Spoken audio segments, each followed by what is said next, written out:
Well, I thought I'd start with a line that I've taken from Dee Hock, who founded Visa, and he says, "Things are far too bad, and it's far too late for pessimism."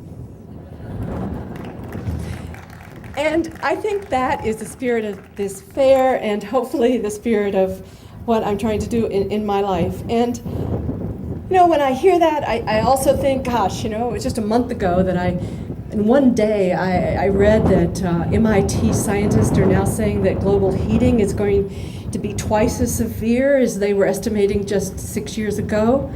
And on the very same day, I heard that at current rates that the Mississippi Delta will drown in this century. And then the UN came out with this report that we now have over 1 billion hungry people on the planet. That means more than 100 million more than just 2 years ago, and certainly more than when I wrote Died for a Small Planet. And that is after record harvests and an increase in per capita food in the world. So here is where I am today. I honestly don't believe these are our real problems. I believe that I can say that because to each of these problems, and you, many of you, represent exactly what I'm about to say. All the world's biggest problems, we know the answer to. We have the solutions. So the only thing we really have to worry about is people's feelings of powerlessness to manifest the solutions that we know. That is it. And so just really briefly, so we're all on the same page, I know you know a lot of this, but you know, I was really impressed when I read the Rocky Mountain Institute report a few years ago that was partially funded by the Pentagon, which is not an airy-fairy operation, that Amory Lovins estimated that we could be off oil completely in a few decades. And the cost in that report, we could be off oil in a few decades by only investing over 1 decade on an annual basis, investing what I estimated was about 1/5 of what we're spending in Iraq, right? And within a very short time, we could do that. And it would be cheaper than investing in coal plants and nuclear, et cetera, which we don't want. It would be cheaper to take this clean energy route. And then the Union of Concerned Scientists, or I'm an advisor, they came out with a report this year that said that on their projections, going to a clean energy path that actually in a few decades, every household in America would be saving almost $1,000 per household if we took a clean energy route. Solutions are known. And then I ask, okay, has anyone ever moved this fast as these estimates that I just suggested? Has anybody moved this fast? And of course they have. Costa Rica, do you realize that Costa Rica is now at least 95% renewable energy? 95%. They discovered oil not very long ago, and you know what? They decided not to develop it. They have increased their forest cover. They were one of the most deforested countries in Latin America. They have increased the forest cover by half to 50% just since the early 1990s. And Sweden, you may know, is also well on its way. 4 other Latin American countries are about 80% renewable now. So yes, we have done it. We are able to do it. And of course, farming, when many of you know, we know how to get that right too, despite the disaster that we've created. And although many of you are part of that solution to the farming crisis, I love it that now there is a global study done by an interdisciplinary team at the University of Michigan that concludes that if the whole world went to organic, sustainable approaches, that we could actually increase food production by about 50%. And the organic centers now done a compilation of major studies to tell us that on average, of course, the quality would increase. On average, not only would there not be all of the pesticide poisoning, but that organic food is 25% more nutrient dense. So we know how to do farming right too, and poverty. I love to point out for people who are not of my 60 generation that in the 1960s, actually, we cut the poverty rate in half in this country. And from my birth decade, the 1940s, to when my children were born in the 70s, that the poorest Americans, the bottom 20% of Americans, increased their household income by 116%. They were making progress faster than any other income group. And of course, in the most recent decade, it's only the top 1% that have advanced. So, but my point is, we know how to end poverty too. We were on the track. Kerala, the southern state of India, with a population about the size of Canada, that they have gone so far to reduce poverty there, that their health statistics in terms of longevity and infant mortality and their quality of life in terms of education, they have almost reached the industrial country levels on 5% of US per capita income. So my point here, just to make that list, is that solutions are known. We are in the mess that we're in not because we lack solutions. They are in front of our noses. So what could be keeping us? What could be powerful enough to keep us on this track that none of us as individuals would choose? Because nobody gets up in the morning and says, yes, I want another child to die of hunger. And nobody gets up in the morning and says, yeah, I want the planet to heat and continue to wipe out species. So what is powerful enough to keep us creating and recreating a world that we as individuals abhor? And over the decades, I've been asking this question, and I've gotten a lot of help from a lot of people. And gradually it came to focus, and this is what I want your feedback on. And having said that, I want to tell you what I mean by that very literally. There's a basket passing around with a little flyer in it for a book that I'm now finishing, and I'm doing it in a very different way. I'm trying to walk my collaborative talk. And so I'm doing a limited printing. I'm not going to do a bookstore sales. I'm not going to do a book tour with it. I'm going to ask people like you all who care about so much about the same things I do to read it and give me feedback in this very limited edition. And I'm going to come out with it next year after I listen to what you all have to say. So if any of you would like to be part of that, please take that flyer and you can order the book on our website. And if it's $15, if you can't afford $15, just let me know. And I just want you to be a reader and give me feedback. And that's all I asked. But, okay, so where am I?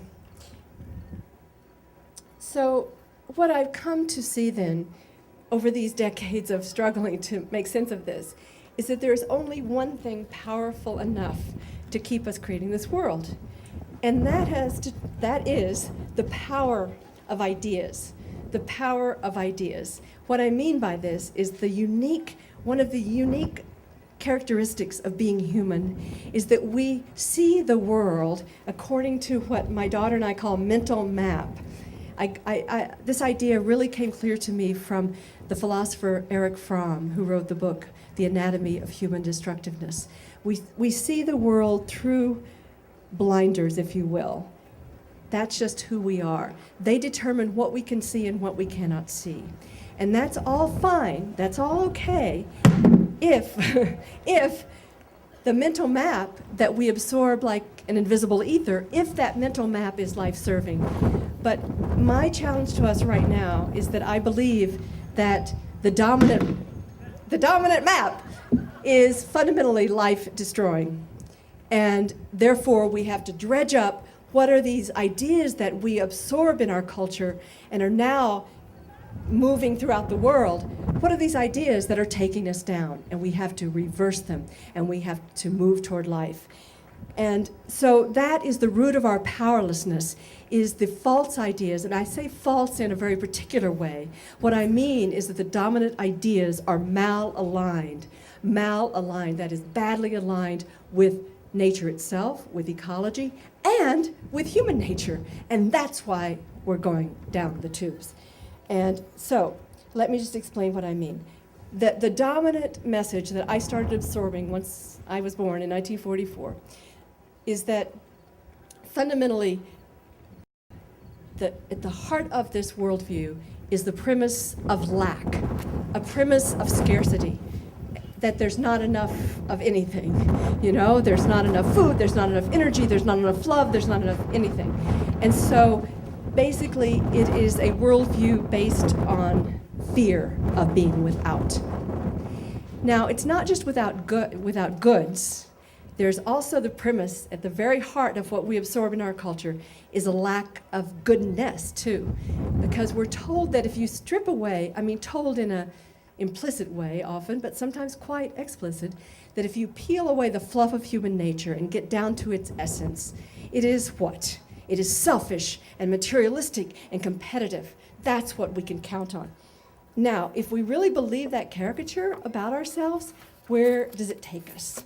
And that's the beginning of the end. Because if we really believe that about ourselves, that that's all we are, then we believe we have to turn over our fate to some expert up there, some authority greater than we, and preferably to an invisible law, an infallible law that will sort it all out so that we won't muck it up because we're so flawed. And some people think they found it. Ronald Reagan believed he definitely found it, calling it the magic of the market. Now, the problem is that it's not any kind of market because human beings have been exchanging goods and services as long as we've been people. What we hit upon is this crazy notion of a market that can serve us all if driven by a single rule, one rule, that is highest return to existing wealth. People already have the shares in the companies and own the companies and their chief executives. So what happens is wealth concentrates and concentrates and concentrates until we reach the point today where one family in the US, one family, owners of Walmart, control as much wealth as 40% of the American people. So what happens then? That concentrated wealth infuses and infects our political system, and it ends up creating rules that then bring out the worst in us. For example, Lehman Brothers is my favorite example, who was helped to bring down, the banking industry in his own company. He went away with almost $500 million when he left. And then we say, oh, see, we are just these greedy little creatures. We've set the rules up to bring out the worst in us and to then infect our decision making so that the rules continue to bring out the worst in us. And here I just want to, my favorite illumination of this problem. This was a statement by an American president speaking to a joint session of Congress on April 39th, 1938. He said, "The liberty of democracy is not safe if a people tolerate the growth of private power to the point that it is stronger than the democratic state itself. That, in its essence, is fascism." That was Franklin Roosevelt. And sometimes I have to joke with myself a little bit and say, Frankie, you've gotten courage to use the F word as long as you quote an American president. But so far I haven't been able to break free from that. So the point is then that here we are. We reached a point in which we created this worldview that creates this, from the premise of lack, we turn over our fate to others, we create a certain kind of market that concentrates wealth. Obviously, we didn't learn by playing Monopoly. We should have caught on then, but most of us didn't. And so then it also, I'm making the case, is very much malaligned with human nature. And here's what I mean by that, is that if you look at the grand sweep of human history, or if you look at what do they know about human beings when they watch us in laboratory experiments? What is known about who we are, and when they look at our brains through MRI scans? Well, what they've known, and this is why I think that our worldview is malaligned with what we know about our nature, is that we know that we are not simply this caricature of greedy, selfish, and materialistic. We are very complex, and that yes, we have the capacity for absolute cruelty. Some of you can think of the Holocaust or genocides that we are still witnessing today. But also in lab experiments like the infamous prison experiment where they put ordinary young people in a mock prison, and within 6 days they had to stop the experiment because they were so brutalizing each other. So we know that. And we also know that there are deep, deep pro-social qualities enough that have evolved over our evolutionary time, which I'm going to get to in just a second. But the point is, we know that what are the conditions that bring out the worst in us. This history shows us, and they are the concentration of power, the anonymity, when we don't see one another as real people, and scapegoating, when we can point fingers at the other. And so here we are. We have, through this worldview that starts with the premise of lack, we've created precisely the conditions that we know are proven to bring out the worst in us. Concentration of power, long distance supply lines, so that we have this incredible anonymity. The Wall Street banking debacle, what was that? It was completely non-transparent, all of these fancy dancy products that nobody understood. We have created exactly the conditions to bring out the worst in us. And therefore, and this is the good news, because it's so clear, we know what to do to bring out the best in us. We flip those conditions, and that's why I'm so excited about what this fair represents, what you're doing, and so many of you that are doing. What we are doing is beginning the dispersion of power that we know is essential to bring out the best in us. Anonymity, we're addressing that through more and more face-to-face community, which is all what local is all about. And we are foregoing, as much as we humanly can, the kind of blame and game, and instead we are adopting the idea that we are co-responsible, we are mutually responsible for this world, and we are stopping the blame game. So, there we are. Now, what that means is, as we flip those conditions that we know are proven to bring out the worst in us, then we start to manifest an entirely different worldview. We are walking away and thinking away from that mechanical view of separation that comes from the sense of lack, the mechanical worldview of separation that brings up fear, and the premise of lack, and the idea that nothing can change, and we're walking into what I think of as the ecological worldview of real human freedom, because we can align with that. And what is the ecological worldview? I think of it as sort of the three C's of connection, let me just say connection first. In an ecological worldview, everything is connected. Obviously, that is the essence of ecology, so that if that's true, there is no one simply acted upon. We are not ever simply powerless, because we are all co-creating moment to moment through our connection. And I love to quote Hans-Peter Dürer, a German physicist, who says, in an ecological worldview, there are no parts, there are only participants. And so that means then that even at a cellular level, that it is true. There is no top-down orders being given, this idea of genetic determinism. Biologists are now discovering that is not true.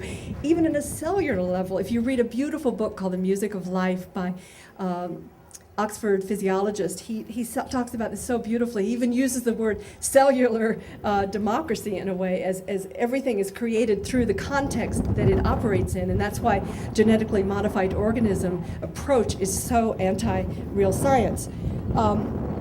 So my point is, my point is that the ecological view is freeing because we realize that we each have power because we are all connected moment to moment.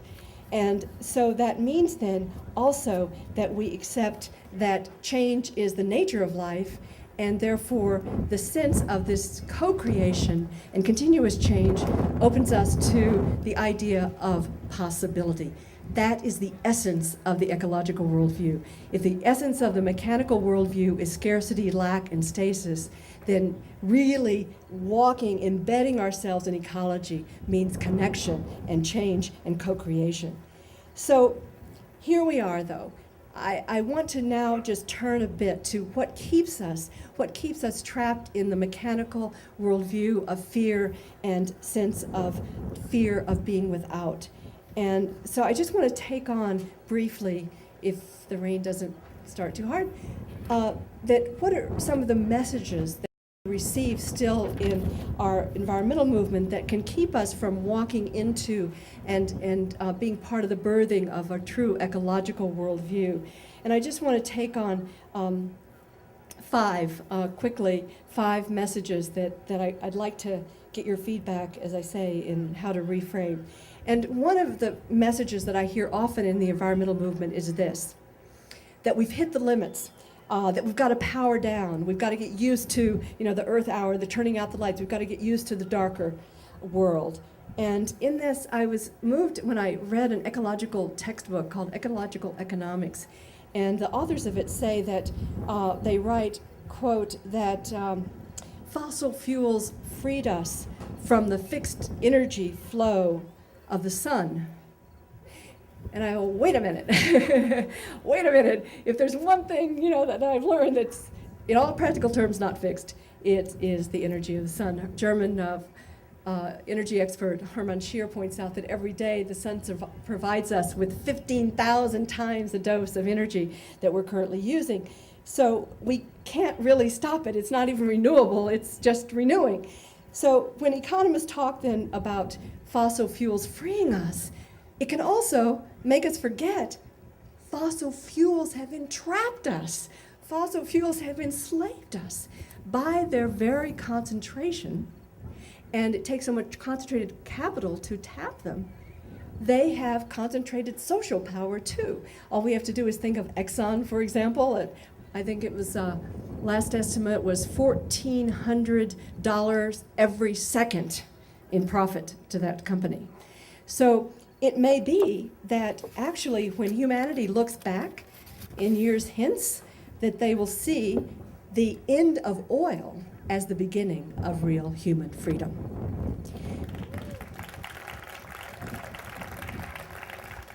And a necessary antecedent to real democracy. And that is why we must, and you are, as we move forward into this new energy world, that we must ensure that that is distributed social power, not just distributed physical power. Second is that growth is the problem. We've got to stop growth. And we've ruined the planet because we've grown too much. Well, there's a couple big problems with that message I see, and that is that most of humanity was not invited to that party. And so it kind of falls flat when you tell people who are living on $2 a day, as half or less as half the world is, to tell them that the party's over. Yeah, it doesn't really fly. But even worse maybe for us with that, I hope you have umbrellas, is even worse is that to say that what we've had is growth is profoundly misleading when what we have been doing is waste and destruction. And I don't want to call it growth anymore. I don't want to grace it with the word growth. And this was the light that went on for me when I was 26 years old, sitting in the UC Berkeley Ag Library. And I put the figures together and realized that we were using 16 pounds of grain and soy to produce 1 pound of meat, a beef. And so I thought, gosh, we call this modern and efficient, and it's all about waste. So what do you think? My wonderful hat. Thank you, thank you.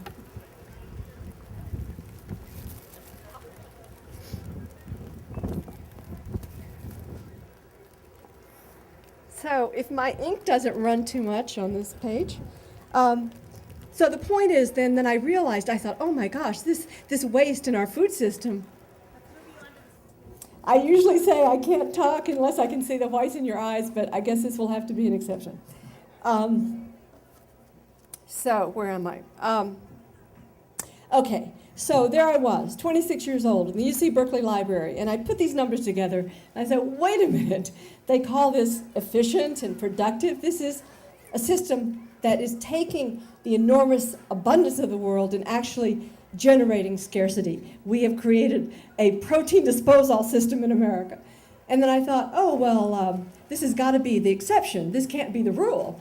And then over the years, of course, I've realized that this is the rule. This is, and let's not call it growth, because look, on average, 56% of all the energy in the United States is wasted.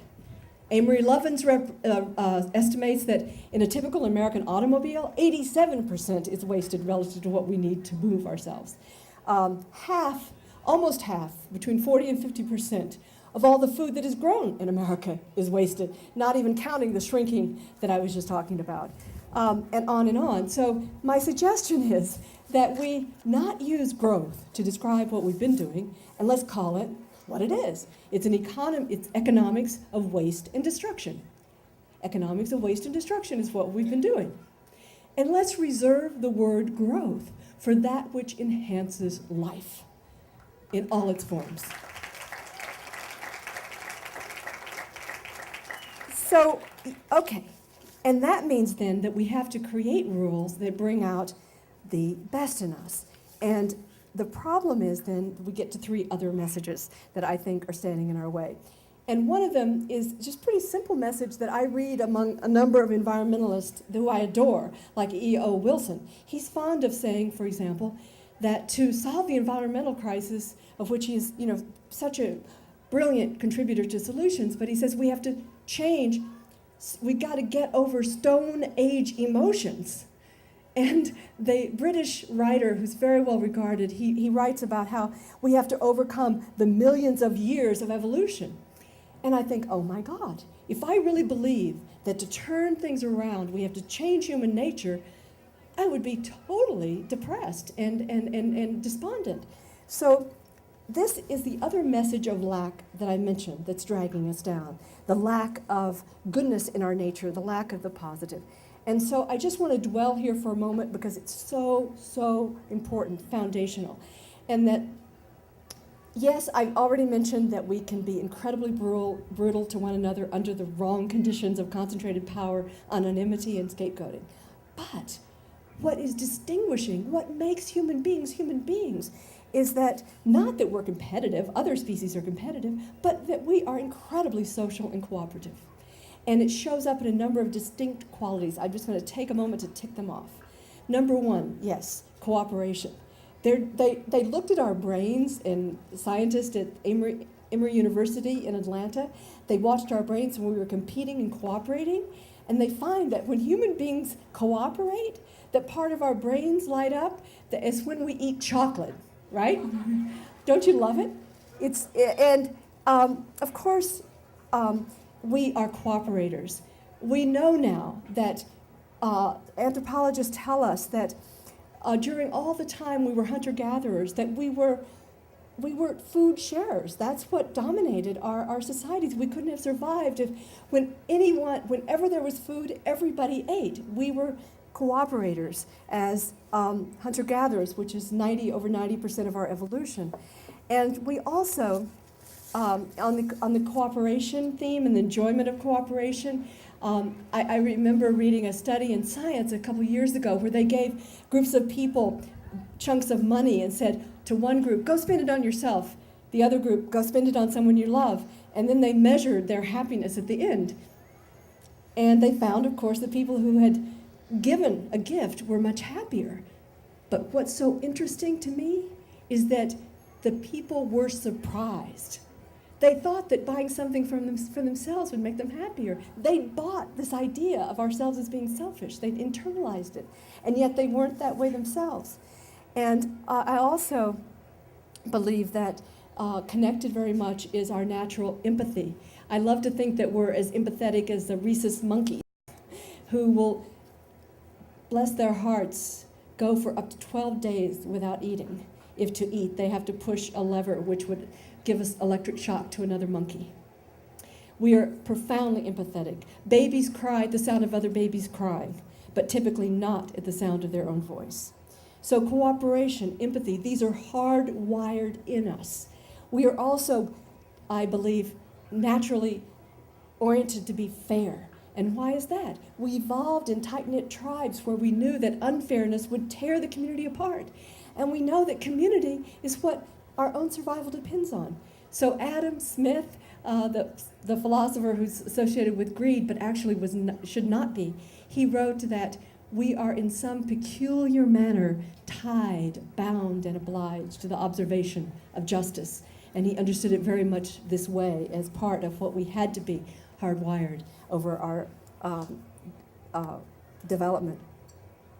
And the other two traits I will just mention here is that we couldn't have made it to 6.8 billion if we were couch potatoes, whiners, and just generally complainers, shoppers. That we are doers.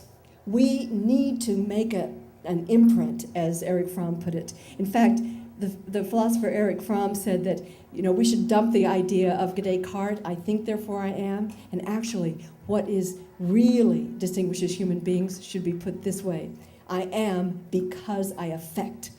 So one of the things I love about this fair, they just interviewed me and I thought they wanted me to say something about the fair. And I thought, oh, I grew up in Texas where we went to the county fair and it was all passive. We just kind of wandered around. And this fair is about, engaging you in something you can take home, to change, to do. And so many of these folks are your neighbors that you can relate to what they are doing. So we are doers. That is our nature. And also, I want to add that we are, by nature, creative and imaginative, that this is also what distinguishes the human species. So the point is that these pro-social qualities we can then build on. We can see the complexity and draw out these qualities, these very pro-social qualities. But as soon as I get there, I also sense there's another assumption deep in the culture that stops us, and that is that when I talk about creating rules to bring out the best in us, that there is this assumption deep in the American definition of freedom that humans hate rules. That freedom means, lack of constraint. I just want to do my thing. That's the American way. Don't hold me back. And in that, we can miss the fact that actually humans love rules under, again, certain conditions. When we think about the 10 Commandments or the wedding vows or all of the things that give shape and life to our lives. And so why don't we start celebrating now that nature gives us infallible, laws, rules that we don't have to debate. It's evident when we break them, we pay the consequences. And to sense that freedom, we think of little kids loving to have rules that makes them feel loved.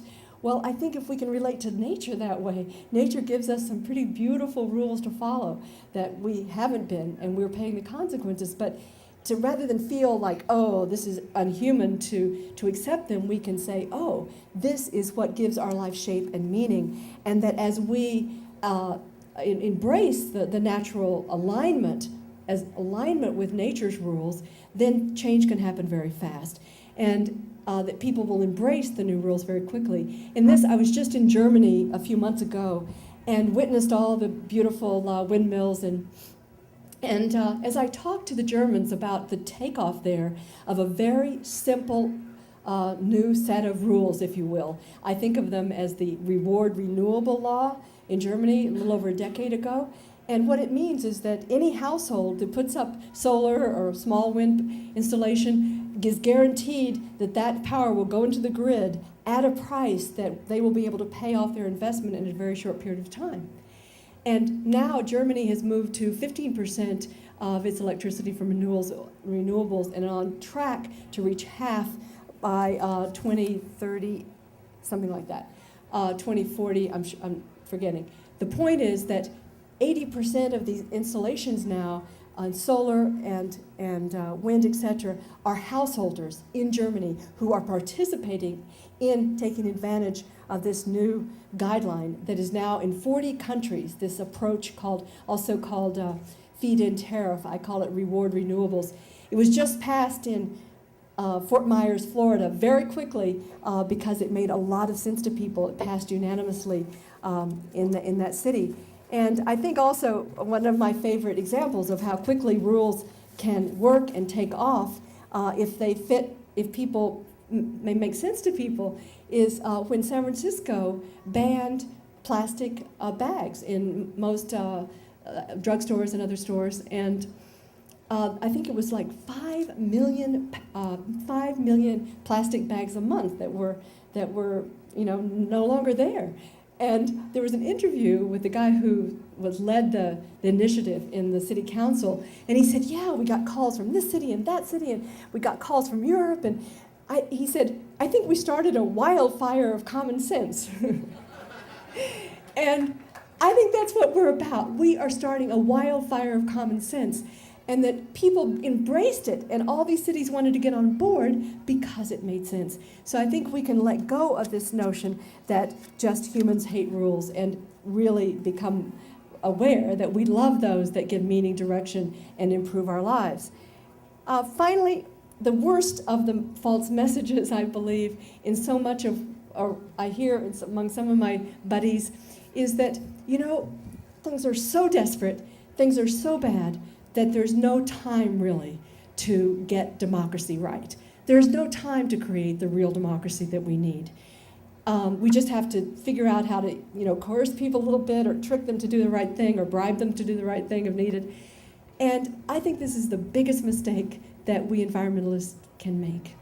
Because I think if serious with ourselves, we realize that whether it's global poverty or global heating, you name it, that we have to have the best decision-making, accountable to all of us, collaborative decision-making that is really accountable in order to make this enormous, enormous shift to life.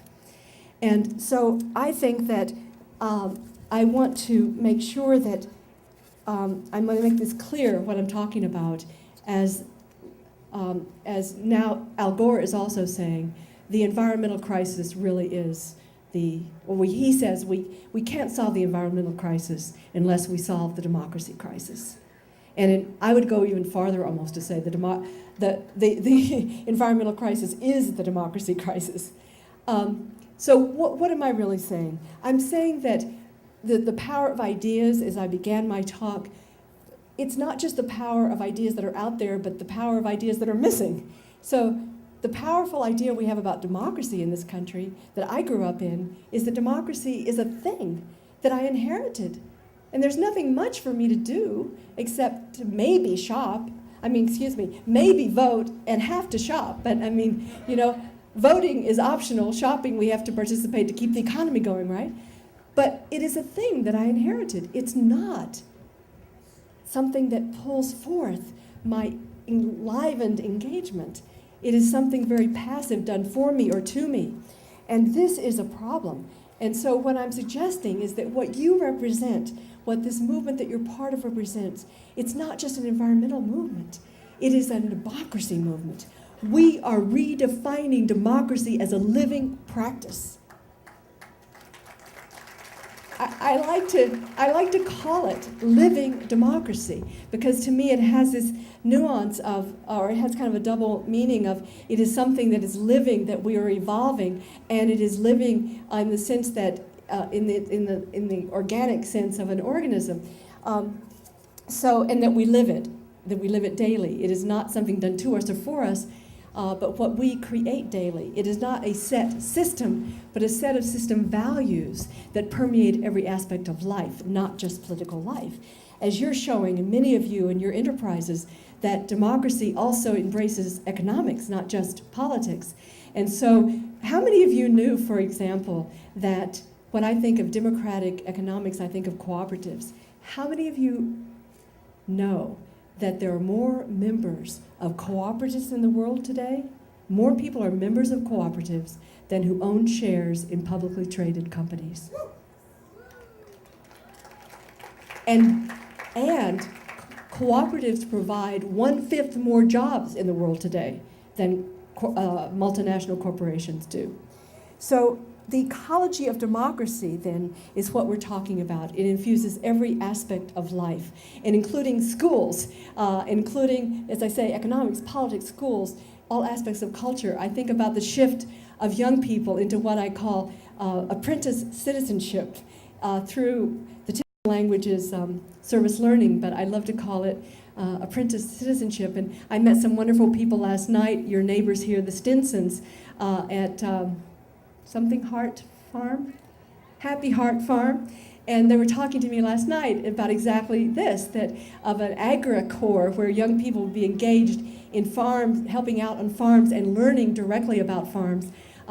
Very connected to what I love, the school garden movement, but taken to the next level. That's what I mean by, that would be to me living democracy in practice in the schools here. So I'm saying then that as we create an ecology of democracy, it is really in tune with nature itself, with ecology writ larger. For example, in nature, scientists are now discovering there are no sort of top-down demands, top-down commands, that the red deer, for example, of northern England, the herd moves when 60% of the deer stand up. And the African buffalo, that herd moves by the direction of the female's gaze. So they are concluding what that wonderful book, Wisdom of Crowds, points out, that there's an evolutionary advantage of having multiple eyes on the decision and multiple contributions to a direction, and that is the essence of living democracy. So that is what I feel that we are creating. So here we are. I want to now move to, before I move to the end, sorry, this got a little long. You know, the older I get, the harder it is to give short speeches, I have to admit. It's every decade, there's another thing I just have to say. But I'll just briefly, before I go to the conclusion, I'll just briefly say that that to reclaim our democracy here in this country, there's a very scary thing happening at the moment. In our Supreme Court, many of you have heard that they may very well, because they have the votes to do this, to completely remove any constraint on corporate funding of our political system. And it's very scary. So ever since, I believe, 1907, we've had some kind of limits on corporate involvement in the funding of elections, et cetera, even though there have been a million loopholes, and they're about to possibly remove those. I believe that this is the mother of all issues, environmental issues, is getting money out and getting ourselves in. And there's now, it seems to be, given the makeup of the Supreme Court, there's only one way to do that. And so I ask all of us, if there's only, I'm not asking you to do anything else but this in a particular, that there is a movement now in Congress, bipartisan, bill called Fair Elections Now, which would bring about, for the presidential campaigns, voluntary public financing, which would depend on citizens standing up and saying, we will not vote for anyone who does not take the path of voluntary public financing. That means capping the contribution at $100 and these bills would allow public funding to a level that could be a viable candidate. The system is not pie in the sky. It's working in 3 states at the state level, and as a consequence of voluntary public financing in the state of Maine, for example, they have put in place environmental legislation that now is going global. This is huge, huge. So I won't spend any more time with that right now, but it's called, you can go to a website called changecongress.org, change-congress.org. You can sign their petition now on that website.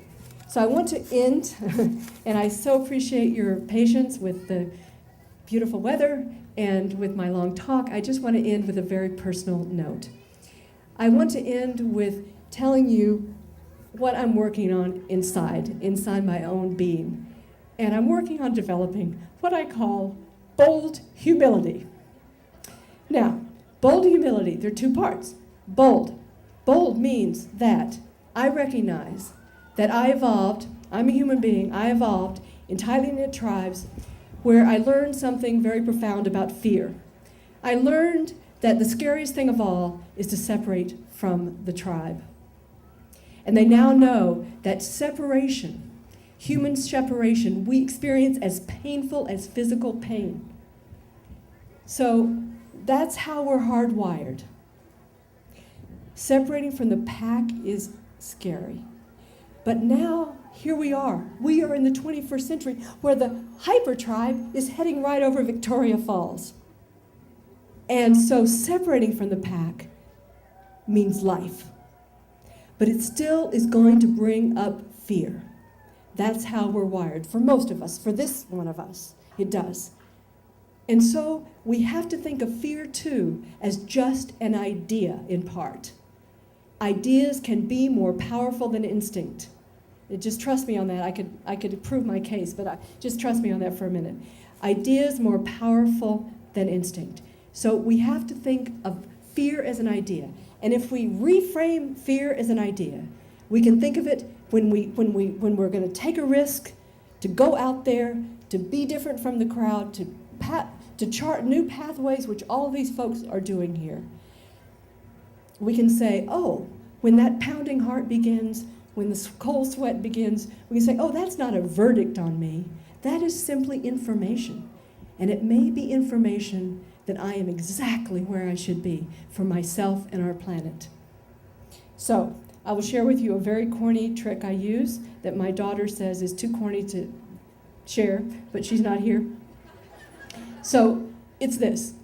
When I get scared, I hate to be criticized, and so my heart starts pounding when I know I've got to say something controversial. And so a couple years ago, it dawned on me, oh my, that pounding heart that I've always said, oh, you wimp, when I feel the pounding heart. I said, oh, why don't I just think of it as inner applause?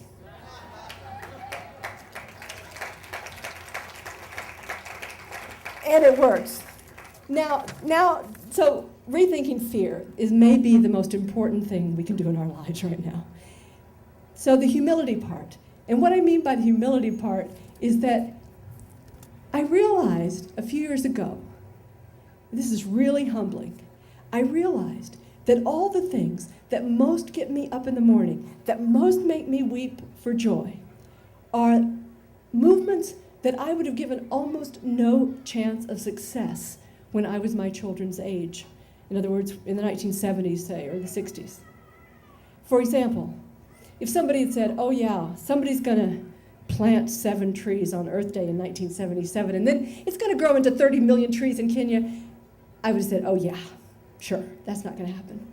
And yet, that's what Wangari Maathai did. She planted 7 trees on Earth Day in 1977, and now it's 30 million, all planted by village women. If somebody had told me in 1970, when I was writing Food First, and somebody said, there's going to be a hugely successful land reform movement in this hemisphere, a land reform movement that's going to settle 1/3 families in 20 years on almost 20 million acres of land and create an organic seed line and new farms and new communities, all democratically organized with schools created by parents to teach their children about agriculture and more, I would not have believed it. And that is what has happened. The landless workers movement in Brazil has lost 1,000 members in this struggle to create the most successful land reform the world has ever seen, and I would not have predicted it. On that, I think also on a more modest scale, but still, I have to look back on myself and kind of laugh. This was in the 1988. I was sitting in western Wisconsin with a kind of ragtag group of farmers who were saying, oh yeah, we're going to start a dairy co-op, an organic dairy co-op. And I remember thinking, oh, that's so sweet. It's really going to help these guys, in western Wisconsin. Wow. And then last year, there I was at their 20th anniversary of Organic Valley, right. And there are 1,300 of them. And I had to admit, and they laughed at me when I admitted that I wouldn't have predicted their great success. And so what I'm saying is that when I think back to all the things that most inspire me today and realize that I would not have predicted them, I have to realize it is not possible to know what's possible. It is not possible to know what's possible. And if I really internalize that, I'm free. I'm absolutely free. Because then I can just go for exactly what I believe. And so then bold humility boils down to reclaiming our power. Rethinking power, not as a four-letter word, not as something done to us or at us, but as what we are. And so as I close, I'd just like to remind us what I feel your power is. Where is our power? Where is your power? I believe that you have what everyone wants. That is your power. You, by being here, you have the power to walk with your fear and to rename it. You've already done it, even if you've never used those words. You have a sense of purpose that is contagious. You have buddies surrounding you, which is what we all want, and that joy in that common purpose. So, all this is your power. Will you glory in it? Thank you so much. Thank you. We have what I call privately held government today. And what we need is publicly held government. And there is only one way to get privately held government out of the way, and that is through campaign finance reform of the deepest level. And that means at this point, until we can change the Supreme Court and stop this silliness of equating the right to speak and the right to spend, the only way to do that, I believe, I'm open to other ideas, but it is voluntary public financing. And that's why no matter what we're working on, this is the mother of it all. Voluntary, and changecongress.org, also UStreet, UYOUstreet.org is another wonderful organization. It says it would just cost $6 for each of us annually to fund all public financing. Second question.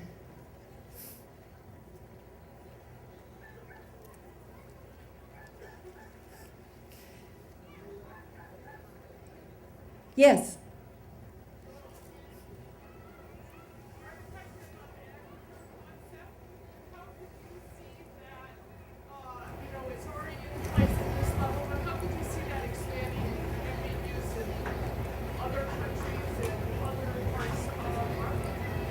The question was about AgriCorps, and I think the people to talk to, and I'm sure that they would love to talk to you, are the Stinsons about their idea about it here. But I know that there's just so much bubbling up with young people in particular around local food, and I would love it if this city became an example that then I could help to spread that throughout the world. I know that one of the movements I wrote about in Liberation Ecology is forest classrooms where young people are taken into the forest and for whole days, and as part of their learning just living in the forest. So there's so many different pieces of this that are now emerging. And I think I just heard about this last night, the AgriCorps, but I would really recommend that you talk to the Stinsons and further it here. And if there's any way that I can be helpful to it, because I would love it if this is the beginning of that approach here, then to how can we, one thing I didn't talk about, our power, oh my gosh, I left out of my talk. I thought I'd cover the waterfront, is what I call our power in what scientists are now discovering as mirror neurons, meaning is when I'm doing this, that part of your neurons in your brain are also doing that. And so that we mimic each other in deeper levels than we ever imagined, and that we therefore are all changing the world moment to moment simply by who we are. And so take that idea, you create it here, others observe that, and then we can help multiply that. Another piece of that message, I think, for all of us is that sometimes we get so caught up in the wonderful things we're doing, we forget to tell our story. So if that does go forward here, or all the great things you're doing, make sure that you're telling your story, because that stimulates the mirror neurons as well as people imagine themselves doing what you are doing in Fort Collins. Yes? You mentioned UC Berkeley. This is a university town. Yes. Give us some hope that universities and all this talent can be marshaled in a more positive direction. Well, one thing I love, and I'll recommend an article my daughter wrote that you would love in The Nation recently. It's Conscious Food on Campus, something like that. You just Google Anna Lappe, The Nation. But she points out there are now over 300 schools around the country that are part of the Real Food Challenge, which is the goal, the pledge by the university to move to 20% local sustainable fair food by 2020. And they're really, the response has so outdistanced what the originators imagined it would be. And they think it's reasonable to expect that they can get at least 1,000 schools on board. And if they do, that would be a quarter of all second and 2-year and 4-year universities in the US. And that if they shifted that 20% to fair, sustainable local food, that would represent $1 billion in food purchasing. It's huge. So I think that certainly is one movement. The climate challenge. The climate challenge on campuses, though, is another organization that is really getting underway. If any of you are part of that, it's one of the things that our little institute, Small Planet Institute, is doing. It's creating little table tents that we can put on college tables in the lunchroom to just have that little bit of information about the food system and why it's so important to get rid of trays, to get rid of food waste, and to eat lower on the food chain, as I used to say, but eat a plant. And now I say eat a plant and planet-centered diet. So I guess that's 3. I want to end with one other. Can I just have one more second? Because I love this. You're going to love this. It's so perfect for everything you're doing. University of Virginia, just a little study with students where they had 2 sets of students. They were standing in front of a hill, and they had heavy backpacks on their backs.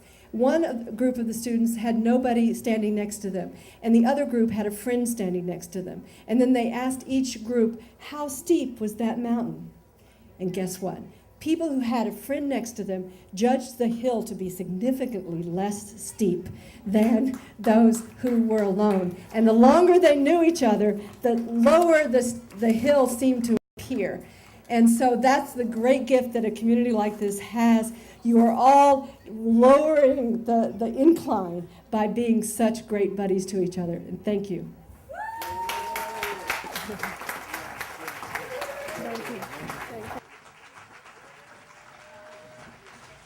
Yes, get on your feet and give another round of applause to Francis Moore Lappe. Yes, most certainly. I hope you were taking notes, gave some great information.